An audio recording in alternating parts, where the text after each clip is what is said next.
Health tips. मैं doctor Sandipta. आज हम बात करेंगे डायबिटीज़ में, चाहे वो टाइप 1 हो चाहे टाइप 2 हो, सिक डे के रूल्स के बारे में। सिक डे रूल्स मतलब जब डायबिटिक पेशेंट में कोई और परेशानी होती है, जैसे फीवर है, नौजिया है, वॉमिटिंग है, लूज मोशंस है, या किसी भी वजह से वो खा पी नहीं पाते हैं, तो ऐसे केसेस में हम डायबिटीज़ का कंट्रोल कैसे करें। आपने देखा होगा कि कोविड के दौरान या वायरल फीवर में या किसी इन्फ्लुएंजा में या किसी भी ऐसी डिजीज़ में डायबिटीज़ के पेशेंट्स में दिक्कत ज़्यादा होती है। वो इसीलिए दिक्कत होती है कि सिक डे के रूल्स के बारे में पेशेंट को और उनके घर वालों को पता नहीं होता है, इसलिए वो डॉक्टर से कंसल्ट नहीं करते हैं। इसीलिए सिक डे में ज़्यादा दिक्कतें होती हैं उनको कंपैरेटिवली जो नॉन डायबिटिक पेशेंट्स होते हैं उनके मुकाबले में। तो आज हम इसी बारे में चर्चा करेंगे।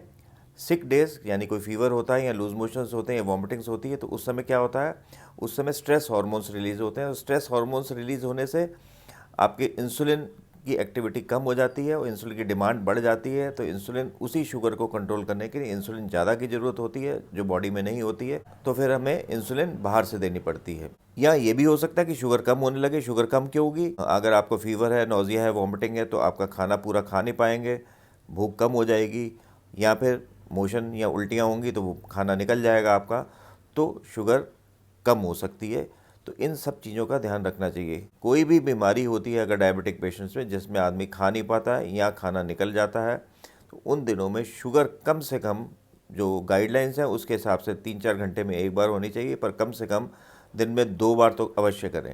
सिक डे में डायबिटीज़ में क्या क्या चीज़ें होनी चाहिए पेशेंट्स के पास? एक तो ग्लूकोमीटर होना चाहिए और दूसरा कीटोस्टिक्स होनी चाहिए। कीटोस्टिक्स यानी जिसमें यूरिन में कीटोन्स को देखा जाए। कीटोस्टिक्स के बारे में तभी समझ में आएगा जब मैं छोटा सा ये आपको एक्सप्लेनेशन देता हूँ। हमारी बॉडी में इंसुलिन का काम ये है कि वो ग्लूकोज को सेल्स के अंदर ले जाती है, जिससे उसका ऑक्सीडेशन होता है। ऑक्सीडेशन होने के बाद हमें एनर्जी मिलती है और हमारी बॉडी के सेल्स या मसल्स या फिर कोई भी ऑर्गन काम करता है। पर अगर ये इंसुलिन कम हो जाए तो ग्लूकोज अगर बॉडी में होगा भी तो वो सेल्स के अंदर नहीं जाएगा, तो हमें फिर जो एनर्जी तो चाहिए ही चाहिए, वो एनर्जी हमें फैट से मिलने लगेगी। जब फैट से एनर्जी मिलेगी तो उसका बाई प्रोडक्ट होता है कीटोन्स। ये एसिडिक होते हैं। कीटोन्स जब ब्लड में आ जाते हैं, इंसुलिन सेंसिटिविटी को और कम कर देते हैं, जिससे हमें और ज़्यादा इंसुलिन की ज़रूरत पड़ती है। तो एक तो मैंने बताया शुगर आपको दिन में 3-4 बार करनी चाहिए कम से कम, और कीटोस्टिक्स से यूरिन हर बार जब हम जाएं तो हमें कीटोन्स की जांच करनी चाहिए। तो ये जो दो चीज़ें पेशेंट को घर पे ज़रूर होनी चाहिए। अगर आप टाइप 1 डायबिटीज़ के पेशेंट हैं तो आपको 2-3 चीज़ें ध्यान रखनी है। नंबर 1, अगर आप टाइप 1 डायबिटीज़ के पेशेंट हैं और आपको बेसल इंसुलिन चल रही है, बेसल इंसुलिन यानी कि लॉन्ग एक्टिंग इंसुलिन जो 24 घंटे काम करती है, जैसे कि लेंटस है, बेसलॉग है, या फिर डेटेमिर है, या फिर NPH है, तो इन इंसुलिन को कभी भी मिस नहीं करना चाहिए, जिससे ब्लड में इंसुलिन के लेवल्स बने रहें। नंबर 2 पर डिहाइड्रेशन नहीं होना चाहिए, क्योंकि शुगर अगर बढ़ती है तो डिहाइड्रेशन होगा। डिहाइड्रेशन और फीवर और लूज मोशंस और डायरिया की वजह से भी डिहाइड्रेशन होगा। डिहाइड्रेशन के साइन सिम्टम्स क्या होते हैं? आपका मुंह सूखने लगता है, लिप्स सूखने लगते हैं, आइज़ अंदर की तरफ जाने लग जाती हैं, यूरिन कम मात्रा में होने लग जाता है, पेशेंट को प्यास बहुत ज़्यादा लगती है।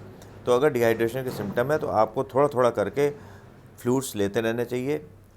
फ्लूइड्स ऐसे लेने चाहिए जिसमें थोड़ा सॉल्ट हो पर ग्लूकोज ना हो तो ज़्यादा बेटर है। पर सॉल्ट का अमाउंट भी उस हिसाब से होना चाहिए। अगर आप हार्ट के पेशेंट हैं या ब्लड प्रेशर के पेशेंट हैं तो उस हिसाब से आपको डिसाइड करना पड़ेगा। तो पानी खूब ज़्यादा मात्रा में लेना चाहिए जिससे डिहाइड्रेशन ना हो, और अगर स्मॉल अमाउंट में, ट्रेस अमाउंट में कीटोन्स होते हैं तो वो वॉश आउट हो जाते हैं उससे। सिक डे होते हैं तो हम फास्टिंग और पोस्ट पेरेंडियल यानी कि नाश्ते के बाद की या लंच के बाद की शुगर के बारे में कह पाना बड़ा मुश्किल होता है। उस समय रैंडम शुगर की इंपॉर्टेंस होती है, कब, क्योंकि पेशेंट को कब भूख लगेगी, कब नहीं लगेगी, कब वो पेशेंट खाएगा, इसका कोई पता नहीं होता, तो इसलिए इसको हम रैंडम शुगर ही नापते हैं। तो अगर शुगर 240 से ऊपर होती है तो आपको रेगुलर इंसुलिन देनी है। रेगुलर मतलब शॉर्ट एक्टिंग इंसुलिन देनी है, चाहे आप टाइप 1 डायबिटीज़ के पेशेंट हो, चाहे आप टाइप 2 डायबिटीज़ मेलिटस के पेशेंट हो। टाइप 2 डायबिटीज़ मेलिटस के केसेस में अगर आप दवाइयों की मात्रा को बढ़ाते हैं तो वो दवाइयाँ 3 से 15 दिन के बाद काम करना शुरू करेंगी, और हमें रिक्वायरमेंट अभी है।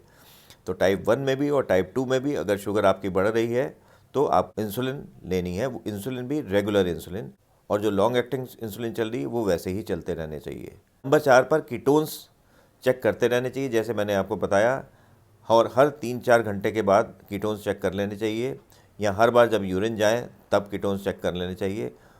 कभी कभी प्रॉब्लम तब आती है जब सीवियर डिहाइड्रेशन हो और यूरिन बहुत अमाउंट में ना आ रहा हो या बहुत देर देर बाद आता हो, तो उस समय प्रॉब्लम कीटोन्स की होती है। तो उसमें अगर यूरिन अमाउंट बहुत कम हो जाए तो आपको एडमिट होने की ज़रूरत है। कीटोन्स अगर ट्रेस अमाउंट्स में आपको पानी पी के और शुगर को इंसुलिन से कंट्रोल करके ठीक कर सकते हैं घर पर ही।